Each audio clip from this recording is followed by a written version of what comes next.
From the man above to the club we love, Manchester City is falling. Guess what? Manchester United has poached a major football brain from the City Football Group to come and become the chief executive officer of Manchester United. What a huge statement from Sir Jim Ratcliffe and INEOS that I'm here to tell you exactly what this means and what exactly this guy is expected to offer. Welcome to the United Hotspot. My name is Webb, and it's a green morning, a beautiful morning to be a Man United supporter. I'll tell you, Sir Jim Ratcliffe is working. Let's get into it now. Omar Berrada is the new CEO of Manchester United after being pushed from Manchester City, where he's been serving for years and years and years. This guy has been a top football executive for years. He has worked with FC Barcelona before, lifting it up, to the big him and Tiki Begiristain did make Barcelona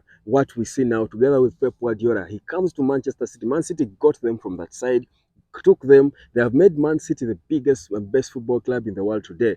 And guess what? Whoever expected that Manchester United in this day and age under the Glazers would be able to attract such a man, poach them from the Manchester City and bring them to us? For me, this means several things. First of all, that Sir Jim Ratcliffe means business. And I do want to give credit to Sir Jim and INEOS for the manner in which they handled this poaching, because no one speculated it.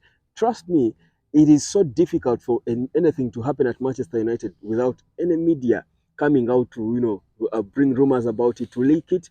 Tell me the last time we made a transaction that hadn't been leaked for weeks and months before.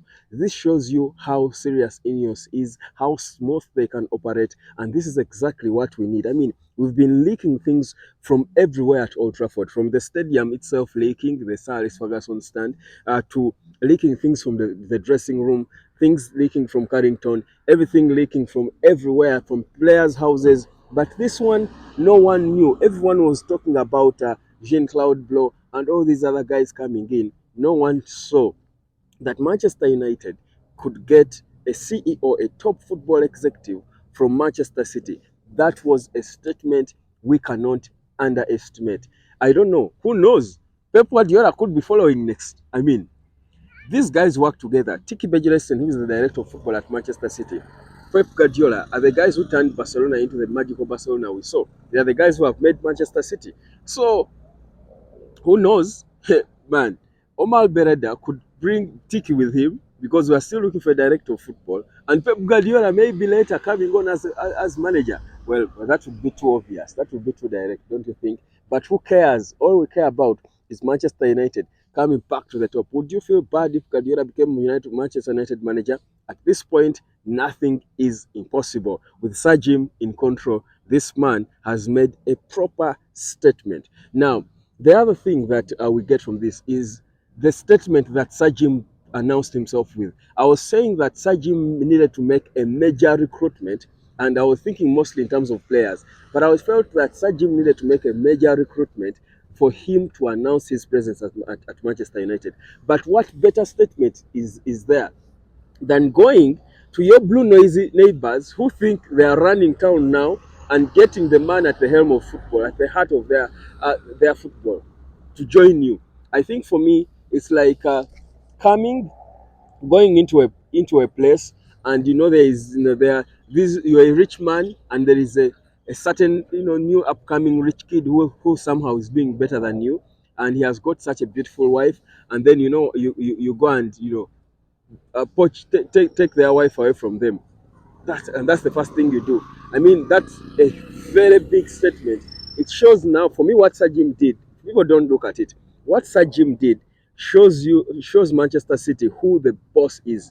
That you guys think you're big, you think you've made it these 3 years, but we are bigger than you. Because even Manchester City were as surprised as everyone, because the resignation of Omar Berrada from Manchester City was abrupt and immediate. It is not like John Mata, who gave Man United time. He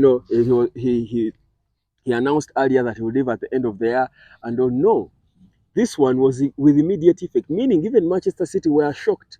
So what conversation did INEOS and Sir Dave Brailsford have with Omar Berrada? that even Manchester City were not kept in the know. I think this guy just showed Manchester City that, you know what, you think you're big, Man United is the big club. For me, this is why I've been telling you guys, let's root behind Sajin, because whatever he's doing is magic. This is the statement we're hoping for. Now, the man who brings in Omar Berrada, who was the chief head of operations, the chief operations officer for the City Group, is going to be handling both football and business. Now, this guy is extremely experienced when it comes to football. In the world, in Europe, he's respected. In fact, I think he has got a bigger profile than Jean-Claude Blanc, who we're all, excited about, because this guy has been at Barcelona and Man City. I mean, yes, Blow was there. He was at just recently been at Monaco. At what? At He was at Juventus and he's been at PSG. But you can't compare Juventus and PSG to Barcelona and Man City. This guy is the real deal. And I wonder what amount of money this guy is going to pay him. For me, these are the things we need to see. The expected changes. I was at Old Trafford and I was talking about how overstaffed Man United looks. I mean, we are not just overstaffed, we are wrongly staffed. You walk through the tunnels, the corridors of Man United, and you're looking at the staff, and nothing against people being employed. I mean, the UK is so expensive that even at 90 you need to work, I think, to survive. Even your child might fail to take care of you. I mean, it is just too expensive. But for us to have a club where we have 90-year-olds or 89-year-olds working, and they're the ones showing people around, or, in terms of tours, the stadium tour, you're having 90-year-old people who can barely hear what you're saying, who cannot even see you. And there are so many of them in the corridors where overstaffed really. And for me, one of the first things this guy is going to do is to sieve the employees and leave the right ones and bring in a few young people, because we've got to make Manchester United appeal to the young generation. We've got to make this club appeal to the young people. But this club does not look like a club that young kids can support, because it looks old. The whole ambience of the club is not fresh. This is exactly why Sir Jim went for this man, and the Glazers, who are the majority owners of the club, had nothing to do. They just had to endorse. How on earth do you think these Glazers could have had in their wildest dream the thought of bringing on Omar Berrada or going to Man City and going for their top guy? They don't even have the confidence to go and do that. This shows you how respected Sir Jim is and his team, because for such a guy to leave a working progressive project like that of Man City and join Manchester United, that's a statement. This guy is going to be handling transfers. At Man City, he was doing it, like I've told you, with Tiki Bajerenstein. Tiki Bajerenstein is probably the best director of football there is globally. Now, I wouldn't be surprised if he came, because I know these guys work together as a team. I wouldn't be surprised if one of Tiki Bajerenstein or even Pep Guardiola later joined Manchester United. Yes, this is just how good these guys are, and they work together as a team. So for me, this was a huge statement. This is Manchester United saying we are back. I'm just excited to see what is bound to happen. I'm just excited for the future of Manchester United. I mean, Sir Jim, behind you I am. I was for, of course, I've heard that Sheikh Jassim and his team, Qatar, are going to sue the Glazers because of, I think, how they treated them. Honestly, at this point, after what Sir Jim did, I'm not sure I do want to even think of anything, support anything that will frustrate what seems to be going on. I do want to back everything Sir Jim and his team are doing, and INEOS. So I don't think I will back the whole suing the Glazers thing and all. I think for now, I'm here to support Sir Jim and INEOS and what they are doing, because I believe in them. I do believe in Jim.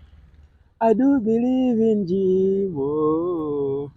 Na na na na na na na na na na na na. Subscribe, guys. Catch you later.